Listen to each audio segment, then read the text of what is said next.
नमस्कार शिक्षक मित्रांनो, स्टडी मास्टर मराठीच्या या खास विश्लेषण सत्रात आपलं सर्वांचं अगदी मनापासून स्वागत आहे. बघा, महाटीईटीची तयारी करताना एक प्रकरण असं आहे ना, ज्याची बऱ्याच जणांना खूप भीती वाटते. ते म्हणजे प्रकरण 14, मानसिक प्रक्रिया आणि अध्ययन. पण टेन्शन घ्यायचं नाही. आज आपण या प्रकरणाची अशी काही चिरफाड करणार आहोत, इतक्या सोप्या भाषेत समजून घेणार आहोत की हीच भीती आपली सर्वात मोठी ताकद बनेल. संकल्पनांचा पाया पक्का असणं किती गरजेचं आहे हे आपल्याला वेगळं सांगायला नकोच, बरोबर? आता इथे एक मोठा प्रश्न उभा राहतो. बालमानसशास्त्र आणि अध्यापनशास्त्र हा विषय एवढा कठीण का वाटतो बुवा? आणि तरीही तो सगळ्यात जास्त मार्क्स मिळवून देणारा विषय कसा काय? तर याचं साधं उत्तर आहे, हा विषय ना फक्त रट्टा मारण्याचा नाहीये. इथे सगळा खेळ आहे तो संकल्पना समजून घेण्याचा आणि मुलांच्या मनाचा अचूक वेध घेण्याचा. मुलांचं मन नेमकं कसं काम करतं हे समजणं हाच तर खऱ्या शिक्षकाचा गाभा आहे. जर हे मानसशास्त्रीय बारकावे आपण एकदा पकडले ना, तर परीक्षेत टॉप मार्क्स मिळवणं आपल्यासाठी अक्षरशः डाव्या हातचा खेळून जाईल.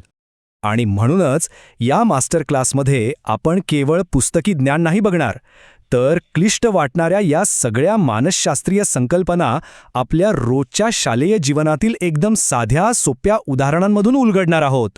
चला तर मग वेळ न घालवता या 14व्या प्रकरणाची सगळी गुपितं उलगडूया. एक उत्तम शिक्षक बनण्याच्या प्रवासात हे मार्गदर्शन आपल्याला नक्कीच एक भक्कम पाया देईल. चला थेट मुख्य मुद्द्याला हात घालूया. विचार प्रक्रिया ही मानवी मनाची एक खूप उच्च पातळीवरची प्रक्रिया आहे आणि इथे टीईटीच्या दृष्टीने एक कडक प्रोटीप लक्षात ठेवा. विचार प्रक्रियेत प्रामुख्याने 4 गोष्टींचा समावेश होतो आणि तोही एका विशिष्ट क्रमानेच. पहिला, संबोधाची निर्मिती. दुसरं, पृथक्करण. तिसरं, तर्कसंगती. आणि चौथं, संश्लेषण. आता हे कसं? समजा एखाद्या लहान मुलानं पहिल्यांदाच सफरचंद पाहिलं. त्याच्या मनात सफरचंद या फळाचा एक संबोध किंवा कन्सेप्ट तयार होतो. मग ते त्याच्या लाल रंगाचं, आकाराचं पृथक्करण करतं. त्यानंतर अरे, हे तर खाण्याचं फळ आहे असा तर्क लावतं आणि शेवटी हे सगळं ज्ञान एकत्र करून त्याचं संश्लेषण करतं. परीक्षेत हा क्रम असाच डोक्यात फिट बसून ठेवा. आणि हो, सगळ्यात महत्त्वाची गोष्ट, विचार प्रक्रियेत संवेदन या बाबीचा समावेश अजिबात होत नाही, हे विसरू नका.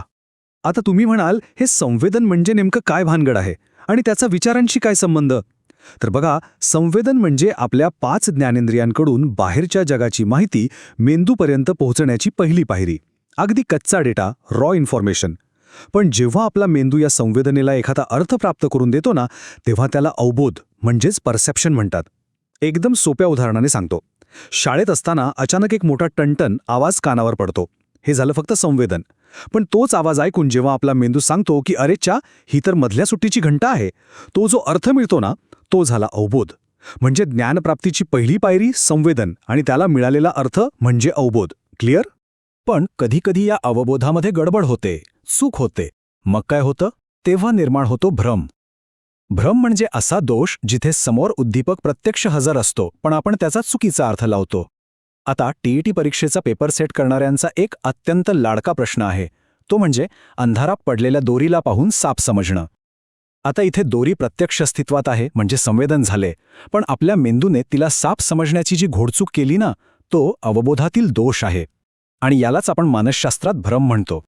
आता याच अवबोधातून पुढे आपल्या स्मृतीचा म्हणजेच मेमरीचा विकास कसा होतो ते बघूया. स्मरण प्रक्रियेचे 4 मुख्य टप्पे आहेत आणि ही आणखी एक प्रोटिप बरं का.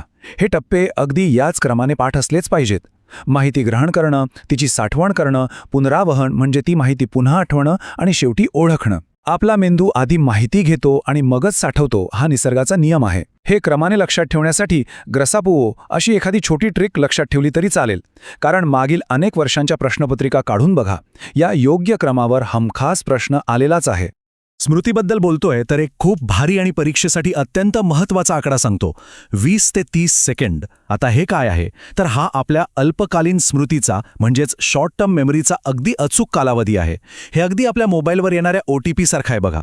आपण मेसेजमध्ये OTP बघतो, तो आपल्याला बरोबर 20 ते 30 सेकंड लक्षात राहतो. आपण तो टाईप करतो आणि त्यानंतर तो आपण पूर्णपणे विसरून जातो.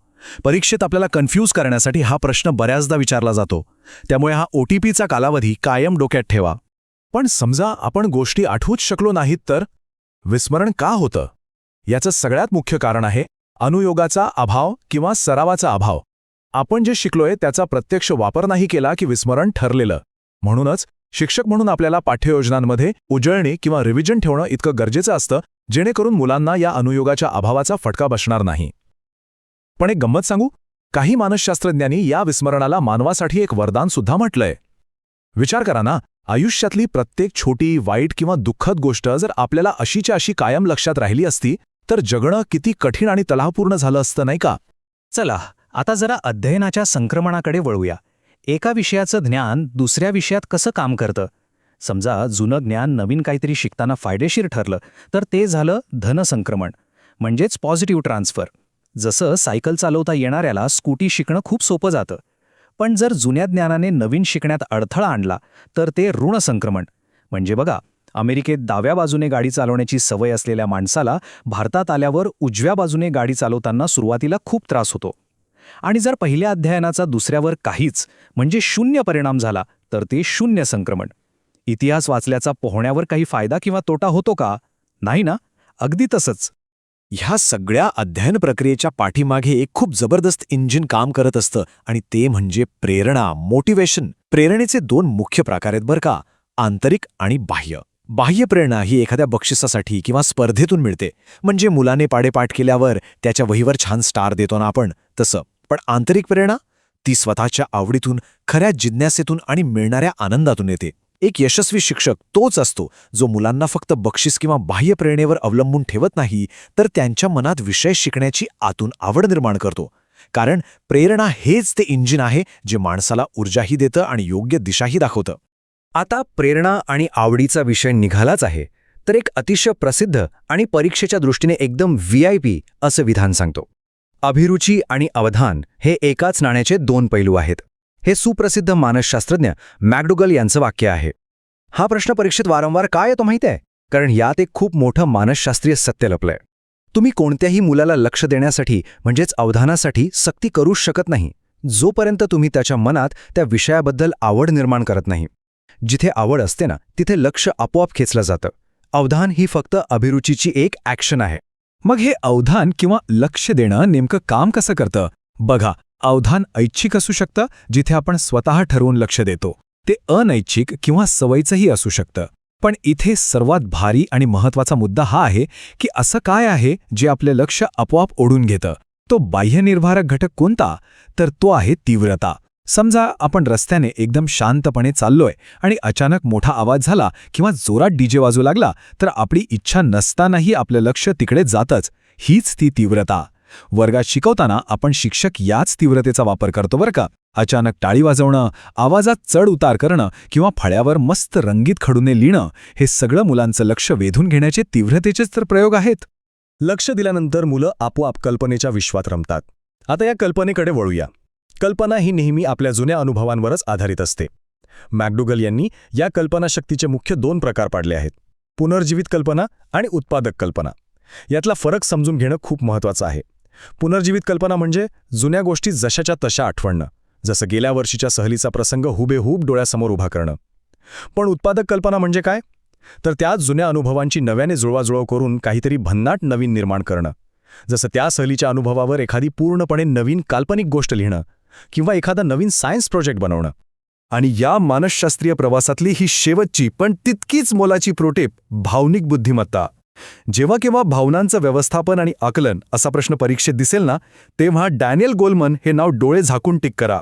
वर्गात एखादा मुलगा खूप रागात किंवा अस्वस्थ असताना शिक्षकांनी स्वतःच्या भावनांवर आधी नियंत्रण ठेवून त्याला शांत करणं, हे भावनिक बुद्धिमत्तेचं एकदम परफेक्ट उदाहरण आहे.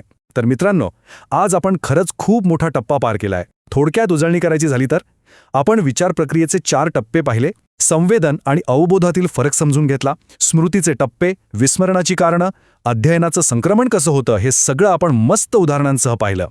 तर शिक्षक मित्रांनो, आपण पाहिलेल्या या सर्व मानसशास्त्रीय संकल्पना फक्त TET पास करण्यासाठी नाही आहेत बरं का.